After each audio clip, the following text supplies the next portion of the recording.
talk about infrastructure in the next few days? We're really deciding day by day on what can be most helpful and constructive to moving his agenda forward, which includes each of these pieces of legislation. So right now I don't have anything on the books, but we're again deciding day by day.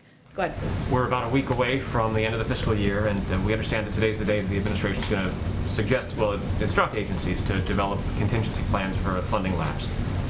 I want to ask specifically about agencies within HHS, the CDC and the FDA. Years ago, in 2013, when there was a government shutdown, Tom Frieden, who then led the CDC, described that period of time as one of the worst in his tenure at the agency.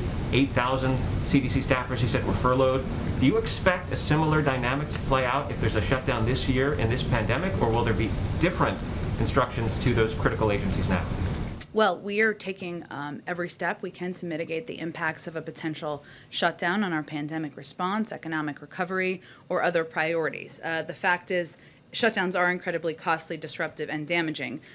Direct public health efforts can generally proceed during a shutdown because they're exempt, and that is certainly our intention. And large swaths of the federal government coming to a screeching halt would certainly not be beneficial to pandemic response. But we are doing everything we can to mitigate. I'd also say on the first part of your question, it's consistent with long-standing practice across many administrations for OMB to simply remind agency senior staff of the need to review and update orderly shutdown plans. This is not formal guidance being given. It's just a reminder we're 7 days out and we need to be prepared, of course, in any event of any contingency. So we see this as a routine step and one just to be prepared in any event of what could happen. It's theoretical, but would the administration be in support of, let's just say, a cutout, a CR just for Health and Human Services or other departments that are critical to the pandemic response?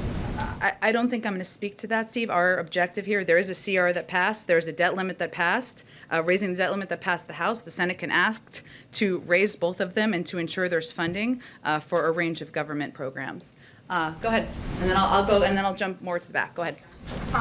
My first question is on Haiti, and then I have sort of a bigger picture question around that. But should the administration have been more prepared for these people to come, given the political unrest there this summer, then the earthquake in mid-August, given how conditions were on the ground there even before all of that? And then kind of a second part of it is that the Border Patrol Union has been saying that they had some warnings within the administration as early as June that they were expecting an influx, not of Haitians, but of other migrants to Del Rio, and that they needed more resources there. So did the administration not act on those things? Were those not widely disseminated concerns? And then, just kind of on the conditions in Haiti, like, couldn't the administration have expected that refugees were going to show up somewhere in these weeks? Well, there's a range of factors here. It's hard to really gauge what percentage, or I can't attribute at this point what percentage each of those factors are.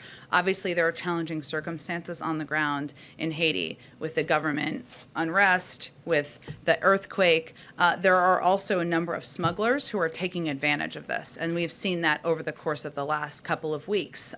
Certainly, we're aware of that reality. We've seen that as in other parts of Central America as well. But that's something that we have no doubt has contributed to a rapid influx of people who were told that they could come into the country and everything would be fine, when clearly it's not. So all we can focus on at this point is what steps we're taking now to ensure there is an orderly and humane process, to ensure that people who are there are treated with dignity, that they're going through a process of being considered for the range of options, and that's what our focus is on at this point in time.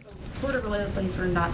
President Biden ran on a promise to use government to help people and that he would be able to wield the powers of government effectively.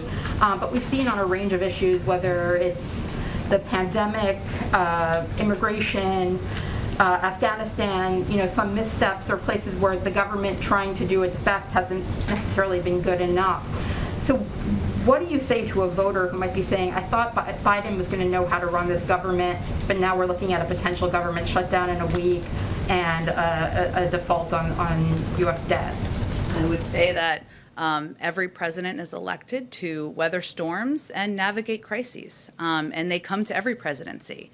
And if you look at all of the things that you loaded into that question, all issues that are happening, of course, currently, the president has been clear that he wanted to end a 20-year war in Afghanistan. He did exactly that. That's something I would say the American public broadly supports. We've certainly acknowledged that there are aspects, of course, of how it was handled or how all of the events transpired that were not what we had planned for.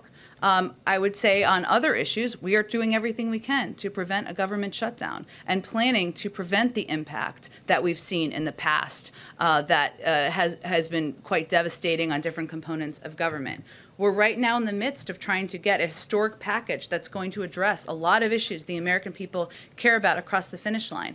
And making policy is messy, so we're right in the middle of that. So I would say to anyone who feels that way, we're in the middle of navigating and weathering storms and dealing with crises. That's what a president should do. That's what an administration should do. We're not going to shy away from that, and that's what people were elected him to get through. Go ahead.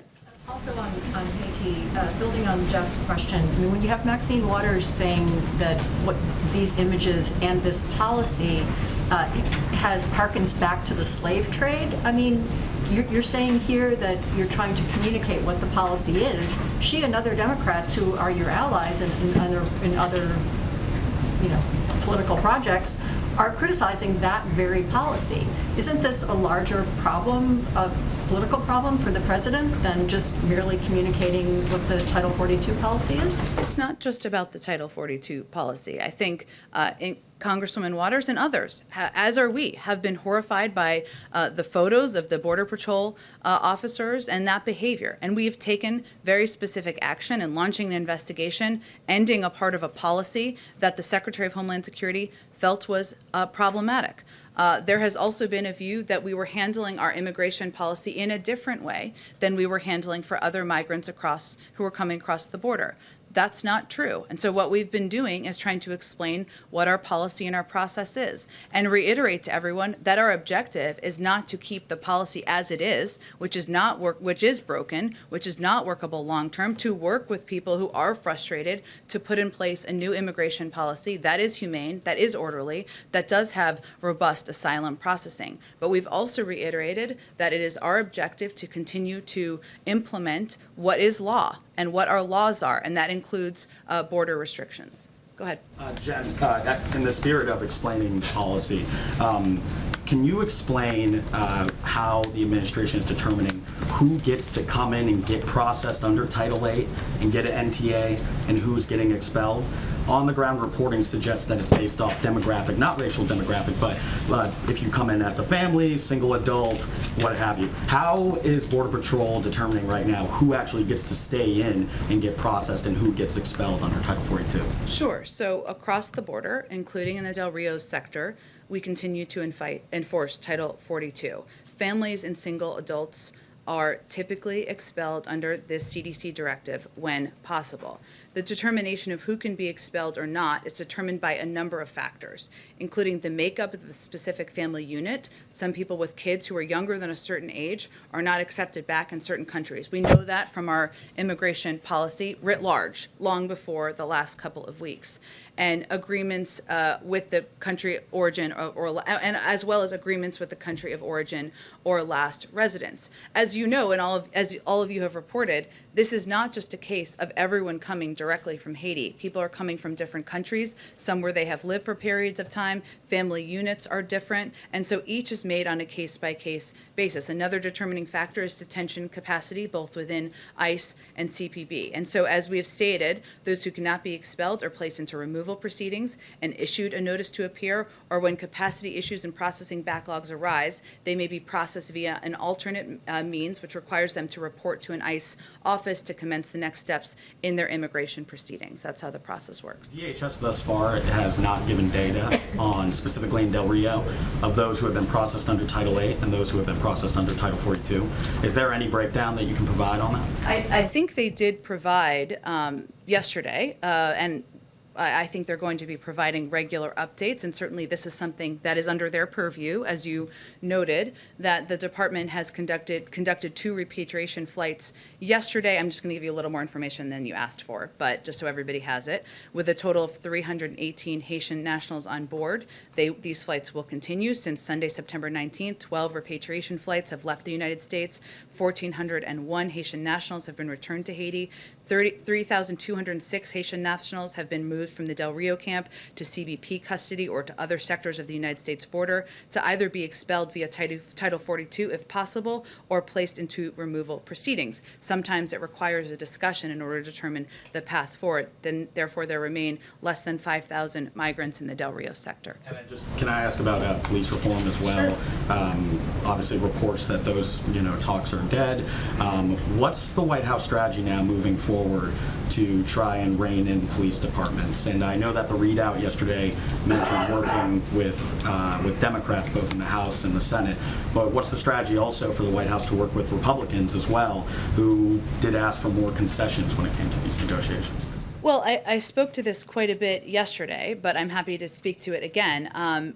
Part of our objective is to communicate and work with a range of members, activists, and others who've been involved in pressing for reform, something the president strongly supports. That includes the consideration of executive action, and certainly includes considering whether there is a path forward legislatively. Obviously, we just saw those talks break down just yesterday, so those engagements need to resume, but those are really the next steps in the process. Karen, go ahead.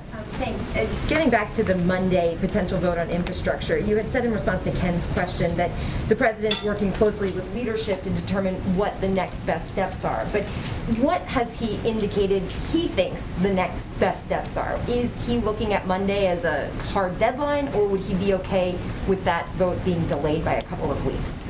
Again, he is somebody who has been through this process quite a few times before, and he is going to work in close consultation with leadership. That's when the vote is scheduled. We don't have any information to suggest that has changed, but our focus right now, and really his focus, is on finding common ground, working together to unify the caucus and the party around a path forward. And to follow up on that, and what you had said earlier about there's a lot of work that still needs to be done, and the president sees himself as a unifier in this process moving forward, does he feel that he has to sit down in the same room with the moderates and the progressives? Yesterday the meetings were separate. You explained why, but does he think he needs to have all of those stakeholders together to actually move this process forward?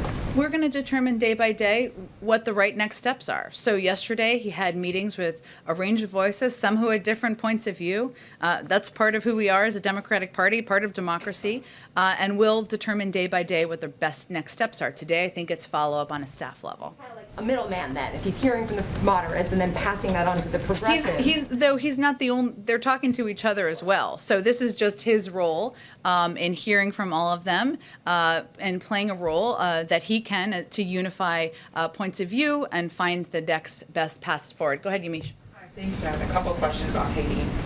The first is the president has often used his bully pulpit during the most important times in his administration. Why is he not using that bully pulpit to speak out forcefully himself on the treatment of patients? I would say, Yamiche, certainly I've represented to you all his point of view. His point of view is also reflected in the actions that have been taken through the administration, including the investigation, including the change in policy. The Secretary of Homeland Security oversees these efforts and has been quite outspoken and quite visible on what steps we should take moving forward. And he certainly may still speak to it. Obviously, there's a lot of events happening here, including the UN General Assembly, COVID, and others, and I wouldn't rule that out. And just to say, respectfully, I just have a couple more questions. Everyone else got questions in. Respectfully, I understand that you are the spokesperson for the president. These are images that are traumatizing Haitian Americans that he promised to treat respectfully and with humanity. Why isn't the president telling people himself these images that people say look like slavery are wrong? Me as president, I as president, condemn them. How is he not doing that? Why is he not doing that? What are people supposed to take away from the fact that he's not at the bully pulpit himself talking about these images? Yamiche, I think people should take away that his actions make clear how horrible and horrific he thinks these images are, including an investigation, including a change of policy, including conveying clearly that this is not acceptable and he's not going to stand for this in the Biden-Harris administration. Our actions make that absolutely crystal clear, as have our engagements with a range of voices, a range of concerned advocates, members of Congress, and others who we want to communicate with, not just about our horror, but also about what our immigration policy is moving forward. Also said in his letter, he called the U.S. policy inhumane, deeply flawed. Does the president believe anything in this letter that Daniel Foote is saying rings true, has some sort of point that he believes is true? Which aspect? He called the policy toward Haiti inhumane. He said that He wasn't specific in his letter. What I noted earlier before, let me finish, Yamiche. What I noted earlier before is that we have taken very specific actions as it relates to the horrific photos that we're not going to stand for in this administration. I don't know if he was referring to that or something else. That's why I raised the point. His purview, let me finish, Yamiche. His purview was not about migration. He didn't raise his concerns about migration privately. We respect his point of view, respect his ability to bring forward concerns, to raise ideas, to raise proposals. That's certainly something the president welcomes from everybody on his team, and something that he had the opportunity to do in a range of meetings. We also have to make decisions here based on what we feel are going to help promote democracy in Haiti, including Haitian-led reforms, Haitian-led steps on the ground to make changes in the country. a number of people who say that he did raise concerns over the deportation of Haitians and the treatment of Haitians. Are you saying then that Daniel Foote is not telling the truth in this letter? I would point you to the State Department, who have conveyed clearly in their statement what I just said. One last question, I promise. Yeah. The last question is, Daniel Foote, the former special envoy to Haiti, he's raising this idea that the U.S. should be listening to Haitian civil society, not backing the current prime minister who was not elected by the people. What's the president's response to that? Because those civil society members have been telling me and other reporters for months, even before the assassination of the president, that President Biden was not listening to the people of Haiti about how to move forward with their government. We support a Haitian-led process charting the country's course through the current political situation. We don't back any one political group, and we continue to encourage all political stakeholders to engage in dialogue and find solutions together. And that has been our objective through all of our policy process making throughout the course of this, in addition to providing a range of assistance, training to people on the ground. Go ahead. Thanks, Jen. A couple questions on COVID. One having to do with masks and airlines. About a little more than 4,000 incidents reported of unruly passengers. Senator Dick Durbin has said that fines don't appear to be working. Now we understand they just doubled, but they don't appear to be working. He's calling for criminal charges. Would the administration support that? That's not a policy decision we made. We obviously just announced the doubling of fines last week, and we're hopeful it will have an impact on people behaving in a safer way on flights. One more question on COVID. When it comes to people who are resistant to vaccines, not hesitant, but resistant, outside of mandates, is there any discussion going on? Oh, sorry, I'll let you continue and then I'll ask a Discussions going on about messaging and how to reach people who would just say, I'm never going to take that vaccine. Is there a new approach being discussed outside of the policy that's going to be new rule through the Labor Department? I should be more specific. Yeah. So one, I think if we go back to December, only about 30% of people in this country were willing to take a vaccine. Now we're at over 75% of people who have received at least one dose. So clearly there has been progress made in addressing people's questions, addressing hesitancy or resistance, whatever it may be. And we've taken a range of steps, not just the announcement made just last week about mandates, prior to that. Part of that has been relying on local messengers. Part of that has been making the vaccine broadly accessible to everybody in the country, making it as easy as humanly possible to get vaccinated. And we're going to continue to deploy those tactics as well, because we've seen them as effective, and we've seen them work in a range of communities, getting us to a point of over 75%.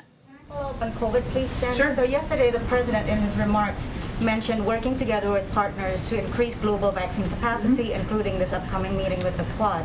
But one thing that he did not mention was anything about supporting the TRIPS waiver or waiving the patent technology at the WTO, which many experts say will be the game changer in terms of boosting global capacity. So is this no longer a priority for the administration? Well, he supported the TRIPS waiver. Excuse me, it's a process being led by let me finish, our ambassador. It's an ongoing process. We said from the beginning it would be a lengthy process. I have not seen many advocates say this is the silver bullet and the thing that is going to provide everybody with vaccines around the world. It's something the president supports, we support in his administration, and there is an important global process that is ongoing. What we feel our role is also is not just providing, as the world's biggest provider of vaccines to the global community, more than every other country combined, but also working with our Quad partners to produce at least 1 billion vaccine doses, boosting vaccine manufacturing in South Africa to produce more than 500 million single-dose regimens in Africa for Africa, ensuring we're increasing capacity around the world and increasing and sharing know-how with the global community as well. All of these steps are essential, and certainly we continue to support the TRIPS waiver. I just want to get around to a bunch of people. Go ahead. Thank you, Jen. Maybe, Jen, just to clarify, yesterday DHS said that they will not be sending migrants at the Texas border to Guantanamo. But there's still conflicting media reports about this. Can you definitively clarify whether or not the administration will send migrants at the border to Guantanamo? We will not. There's never been a plan to do that. I think there was some confusion related to the Migrant Operations Center, which has been used for decades to process migrants interdicted at sea for third country resettlement. This request for information that went out publicly yesterday, which I think caused some confusion because of the timing, was posted in a typical routine first step in a contract renewal and unrelated to the southern border. Go ahead. Thank you, Jen. I have a question about the numbers that you gave and the math. So there are 15,000 migrants under the Del Rio Bridge Saturday. If you add up the ones that you say were expelled or released, it's less than 5,000. Say there's 5,000 that are still left. Where's everybody else? I'm happy to get you a more fruitful rundown for you, if helpful, from the Department of Homeland Security. Okay, and when you talk about how some of these people are being placed in removal proceedings, that does not mean removed, correct? That means they're in the process of going through a removal proceeding so that it can go through the process, our immigration process that's long been in place. We understand that basically most of these people that are going into removal proceedings are being put on either buses from Del Rio to El Paso and Laredo, or being flown to Tucson with no COVID testing unless they show symptoms. How is that helping anybody stop the spread? Again, we have a protocol and process in place as it relates to COVID in terms of testing and quarantining, and also vaccines are provided for a range of migrants by our partner organizations in the region. What is happening now is that, as I outlined yesterday, is that if individuals cannot be expelled under Title 42, they are placed in removal proceedings, as you referred to. That may require them being placed in ICE detainment facilities, or it may require being given a notice to appear, where biometric data and other data is taken. In terms of their transportation methods, I'd certainly point you to the Department of Homeland Security. But why should somebody, say, in Laredo, Texas, or El Paso, or Tucson, Arizona, have to have their chance of catching COVID go up because hundreds of miles away there's an open border? Well, there certainly is not an open border. We are continuing to employ our immigration proceedings and process and restrictions at the border, and that includes the implementation of enforcing Title 42, which is an authority, a public health authority. It includes moving people into either a process for expedited removal or removal proceedings. That is our immigration process that we are proceeding underneath. Just a final follow-up. You say the border is not open, but we're told by our teams on the ground, you guys are releasing pretty much all family units, couples where the woman says that she is pregnant, or single women who say that they are pregnant, and that nobody actually has to take a pregnancy test unless they want to. So Are you suggesting you don't believe when women say they're pregnant? Is that a big issue, we think, at the border? I am not in charge of keeping the border secured. Do you guys think are. pregnant women are posing a big threat to the border? You tell me. To the border communities? You Is that a tell big me. issue? You tell me. I'm not aware of pregnant women being a big issue of concern to people at the border. What I will note for you, Peter, is that, as I said earlier, there is a process if people cannot be expelled under Title 42 for a range of reasons. Some of that is because countries they came from or other countries, including Mexico, may not be accepting families with children under the age of 7. They are placed in removal proceedings. Those removal proceedings require them to either go to a detention facility or require them to go get a notice to appear, and including providing their biometric data and otherwise, so that they can be, we can ensure we know where they are, and we can ensure we know when they're going to come back. So that's what the process is. If there's a big outrage about pregnant women, I'm not tracking it. The issue is not about pregnant women. The issue is the border open or is the border closed? Because my understanding is that a lot of this is happening on this side of the border. I think you know the answer to that question, and I just conveyed clearly that we're implementing our border restrictions, including Title 42, including making clear that people who are coming through irregular migration, this is not the time to come, and they will be placed in removal proceedings. Go ahead. Hi, Jen. Yesterday, Minority Leader McConnell and Senator Scott held a news conference in which they essentially argued Democrats control the White House and both chambers of Congress, so it's completely on them to raise the debt ceiling. Do you have any response to that? And does a debt ceiling fight, does that complicate the president's ability to get his agenda passed and deal with some of these other crises he's handling? Well, let's just take a step back here. So these same Republicans, including Leader McConnell, or former Leader McConnell, no longer leader, including Senator McConnell, who felt during the Trump administration that we could absolutely not risk defaulting. That would be devastating to our economy. I can provide you the quotes. I have the receipts. He, at the same time, feels that way, or they all feel that way, but they are refusing to vote to increase the debt limit. So what are we doing here exactly? They are playing with the faith and credit of the United States Treasury. This is not a game to the president. This is our economy. This is not about partisanship. This is about doing what has been done 80 times in the past and raising the debt limit, including 3 times under the last administration, even after $2 trillion in Trump tax cuts that were unpaid for were passed. So that's my comment on that. What was the other piece of your question? Does that complicate your ability, if you have to have a debt ceiling fight, and we're going to have the economic turmoil that those fights bring on, does that complicate the ability to get some of the other things that you're working on done, reconciliation package, dealing with COVID-19, dealing with the border, all of these things? Sure. Well, I would say in terms of the legislative agenda, our ideal would be for the Senate to vote and pass the CR that included raising the debt limit that the House passed earlier this week. Let's move on. Let's do what we've done 80 times in the past. Let's ensure that people can have confidence in the faith and credit of the United States. That would be our preference. So certainly spending time on that, having people worry about whether the government shut down, which we're working to prevent, having people, businesses, economic experts, the American people worry about the debt limit, that's not our ideal. We think we should be able to avoid that, and certainly that would allow more time to move on with the rest of the agenda, whether it's confirming nominees, getting the rest of the agenda passed, whatever it may be. And then one question on the border. You mentioned yesterday that the agents involved in the videos, they've been placed on administrative leave. You've laid out the policy changes. What repercussions, though, once an investigation is completed, could those agents face if it's determined that they had committed wrongdoing? Would they be fired? Would there be transferred? Can you just talk about some of the repercussions that after we get past the leave and the investigation? Sure.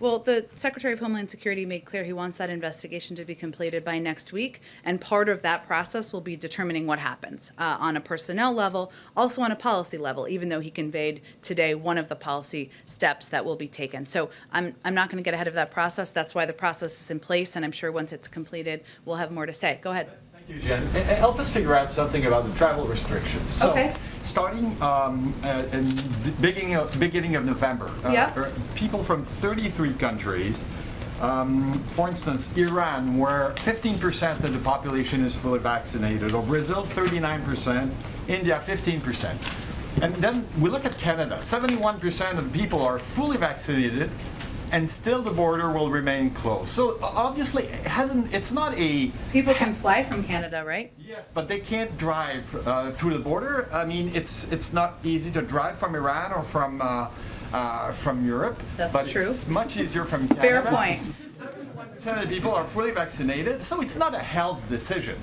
Because if it was, we would. I mean, Canada is within the first 15 country most fully vaccinated in the world. So it's not a health decision. Land restrictions, which, as you know, have been renewed through I think about October 21st, but we're continuing to evaluate and make policy decisions. I would say that it is a health decision by requiring vaccinations, and we wanted to do it in a way that was equitable. So people who are vaccinated, no matter which country they're coming from, obviously they need visas and the proper documentation, et cetera, they would be able to come to the United States through that.